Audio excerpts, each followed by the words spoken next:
Students, आप सभी का बहुत स्वागत है मेरे चैनल स्टडी विद अनुकीर्ति में। आज हम लेके आए हैं 4 जनवरी की most important current affair series, जो कि आपके आने वाले मध्य प्रदेश के एग्जाम्स है, बिहार है, रेलवे है, उन सभी में ये बहुत ही ज़्यादा महत्वपूर्ण होंगे। तो चलिए शुरू करते हैं आज के सेशन का पहला क्वेश्चन।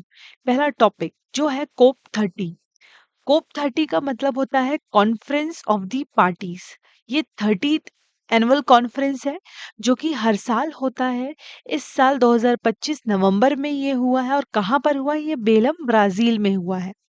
ये किसके थ्रू होता है? ये होता है United Nation framework convention on climate change, जिसको हम कहते हैं कोप 30। ये कोप 30 क्यों चर्चा में आया है? क्योंकि जितने भी आपके सिटी एरियाज है, जो भी शहर है, वहां पर बहुत ज्यादा वेस्ट हो रहा है। अर्बन वेस्ट मैनेजमेंट को कंट्रोल करने के लिए कोप 30 ने एक इनिशिएटिव लिया है जिसका नाम है नाउ, जिसका फुल फॉर्म होता है नो ऑर्गेनिक वेस्ट। इससे हम मीथेन गैस को कम कर सकते हैं। मीथेन गैस एक आपका ग्रीन हाउस गैस है जिसको इस इनिशिएटिव के थ्रू हम कम कर सकते हैं, और अगर मीथेन गैस आपका कम होगा तो एनवायरनमेंट और ह्यूमन हेल्थ पे जो इफेक्ट होता है वो भी आपका कम हो जाएगा, है ना। कोप 30 का इस साल का मेन फोकस रहा है कचरा प्रबंधन के लिए और सर्कुलर इकोनॉमी पे रहा है, जिससे वो मीथेन गैस जो एमिशन होता है उसको कम करेंगे। किस इनिशिएटिव के थ्रू करेंगे? No organic waste. Basically COP 30 जलवायु में जो परिवर्तन होते हैं उनसे निपटने के लिए जो रणनीतियां अपनाई जाती है उनमें चर्चा होता है, और ये हर साल होता है। अब बात करते हैं जो कोप 19 है वो कहाँ हुआ था। ये भी आपसे एग्जाम्स में इस टाइप के क्वेश्चंस पूछे जा सकते हैं, जो कि आपका बाकू अजरबैजान 2024 में हुआ था। कोप 28 दुबई यूएई में हुआ था 2023 में। बेसिकली कोप 30 में हम वेस्ट को मिनिमाइज कर रहे हैं, उसको सेग्रीगेट कर रहे हैं और उसको रिसाइकल और रीयूज भी कर रहे हैं, जिससे आपका पॉल्यूशन और जो मीथेन गैस का एमिशन है और जो ह्यूमन के हेल्थ पे जो इफेक्ट होता है, जो रिस्क होता है, उसको हम शहरों में कम कर सके। चलिए बढ़ते हैं और देखते हैं इससे जुड़े कुछ ऑब्जेक्टिव क्वेश्चंस। आज का पहला क्वेश्चन है COP 30 that is 30 conference of the parties was held at which place? कहाँ पर हुआ है COP 30? Belem Brazil. Second question है COP 30 is related to which international agreement? ये किस इंटरनेशनल एग्रीमेंट से रिलेटेड है? ये आपका United Nation framework convention on climate change, जिसका शॉर्ट फॉर्म है यूएनएफसीसीसी। ये भी एग्जाम्स में इसका फुल फॉर्म पूछा जा सकता है। चलिए बढ़ते हैं नेक्स्ट क्वेश्चन की ओर। Question number third, which theme received renewed global focus at COP 30? तो ये इस पे यहाँ पर फोकस किया गया है urban waste management and circulatory, जिसको अगर हम हिंदी में बात करेंगे तो कचरा प्रबंधन और सर्कुलर इकोनॉमी में फोकस किया है कोप 30 ने। फोर्थ क्वेश्चन की बात करते हैं। The primary aim of COP 30 waste related initiative is to cut methane emission. Methane के एमिशन को कम करना कोप 30 का मेन उद्देश्य है। शहरों में जो आप रोड साइड कचरा देखते हैं वहां से मीथेन गैस निकलती है, जो कि ह्यूमन और एनवायरनमेंट पे बहुत ज्यादा रिस्क इसके कारण हो सकता है। तो चलिए बढ़ते हैं आज के इसी से रिलेटेड और कुछ क्वेश्चंस पे जो कि एग्जाम्स के लिए महत्वपूर्ण होंगे। फिफ्थ क्वेश्चन है what does the initiative now stand for? ये नाउ किस लिए स्टैंड लेता है? That is no organic waste. Six question है COP 29 was held in which country? ये है आपका अजरबैजान में। ये कंट्री भी आपको ध्यान रखना है। बढ़ते हैं आज के नेक्स्ट टॉपिक की ओर, जो कि है एसयूज। एसयूज का फुल फॉर्म होता है annual survey of unincorporated sector enterprises.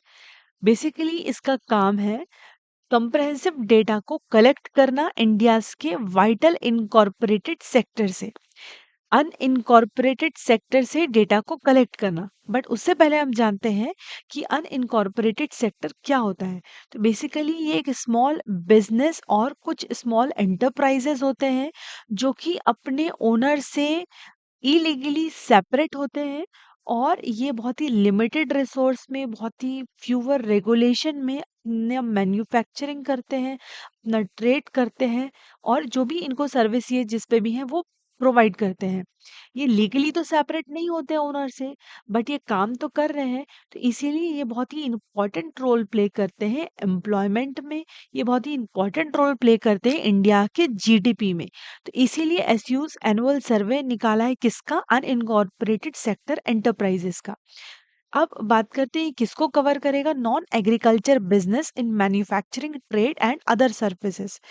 Non agriculture business के डेटा को कलेक्ट करेगा जो कि इकोनॉमी, एम्प्लॉयमेंट और कंट्रीब्यूशन टू जीडीपी के लिए बहुत ज़्यादा इम्पोर्टेंट है। अब इस जो एनुअल सर्वे हुआ है इसको किसने कंडक्ट करवाया है, ये आपका national statistical office that is NSO. और ये किसके अंडर में आता है, ministry of statics and programme implementation. ये आपको यहाँ से ध्यान रखना है। अब बेसिकली इसका काम क्या है, ये एक एस्टिमेशन ऑफ वर्कर का, कितनी आपकी कंपनीज एस्टेब्लिश्ड हुई और ग्रॉस वैल्यू एडेड, ये सारा जानकारी इस एनुअल सर्वे से हम प्राप्त कर पाएंगे। अब बात करते हैं इससे जुड़े कुछ ऑब्जेक्टिव क्वेश्चंस की। तो इसका क्वेश्चन है पहला क्वेश्चन है, the survey of India's unincorporated sector is conducted by, इसको किसने कंडक्ट किया, नेशनल स्टैटिस्टिकल ऑफिस एनएसओ। बढ़ते हैं सेकंड क्वेश्चन की ओर, the national statistical office function under which ministry, किस मिनिस्ट्री के अंडर में काम करता है, ये आपका है ministry of statics and programme implementation. ये नाम आपको ध्यान रखना है। अब बढ़ते हैं नेक्स्ट टॉपिक की ओर जो कि है सावित्रीबाई फुले।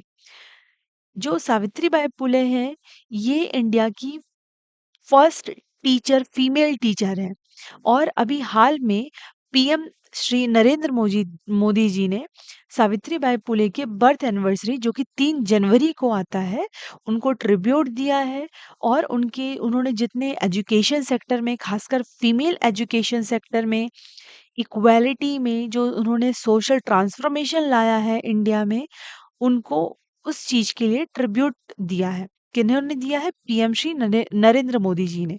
किसे दिया है, सावित्रीबाई फुले जी को। और इनका जन्म एनिवर्सरी आता है जो कि है 3 जनवरी को। ये इंडिया की फर्स्ट फीमेल टीचर है और इन्होंने अपना पहला गर्ल्स स्कूल पुणे में इन्होंने बनाया था, ये भी आपको ध्यान रखना है। अब ये कहाँ जन्मी थी, ये इनका जन्म महाराष्ट्र में हुआ था जो कि अर्लियर हम नए गांव बोलते थे, बट प्रेजेंट में हम इसे महाराष्ट्र बोल रहे हैं। आइए जानते हैं इससे जुड़े कुछ ऑब्जेक्टिव क्वेश्चंस। पहला क्वेश्चन है आपका, सावित्रीबाई फुले की बर्थ एनिवर्सरी कब आती है, तो ये आता है आपका 3 जनवरी को। नेक्स्ट क्वेश्चन है, Savitribai Phule was associated with which social reform movement, ये किस सोशल रिफॉर्म मूवमेंट से मतलब जुड़ी हुई है, जुड़ी थी, ये है आपका सत्य शोधक समाज। ये भी आपको ध्यान रखना है। चलिए बढ़ते हैं नेक्स्ट टॉपिक की ओर जो कि है द रेड सी। 1 जनवरी 2026 को सऊदी रेड सी अथॉरिटी ने कुछ नियम लेके आए हैं और ये नियम है बीच ऑपरेटर रिक्वायरमेंट एंड कंडीशन पे कुछ नियम लेके आए हैं। और ये जो नियम है ये गवर्नमेंट द्वारा बनाए गए हैं और इस नियम का मेन उद्देश्य है कि जो भी बीचेस होते हैं उस पे लाइसेंस के ऊपर, उनकी सेफ्टी के ऊपर, एनवायरनमेंट के ऊपर और जो भी इंफ्रास्ट्रक्चर स्टैंडर्ड्स है उनके ऊपर कुछ वो फ्रेमवर्क रेगुलेटरी तैयार करे।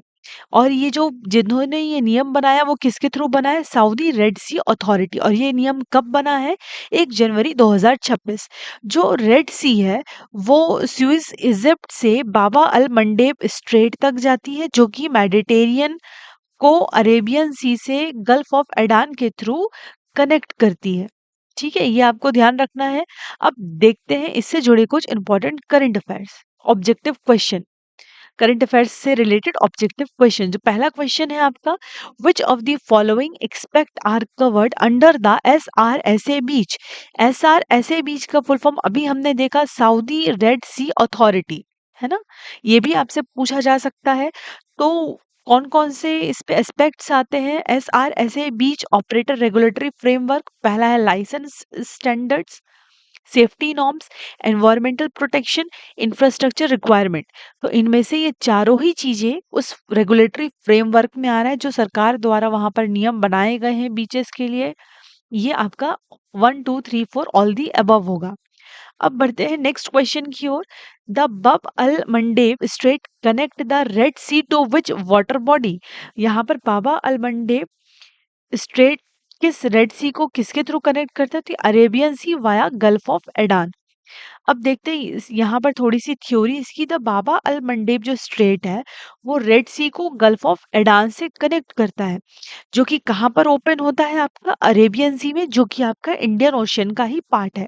और इससे एक ग्लोबल ट्रेड को एक गेटवे मिलता है, जो कि यूरोप, एशिया और अफ्रीका के बीच में होता है।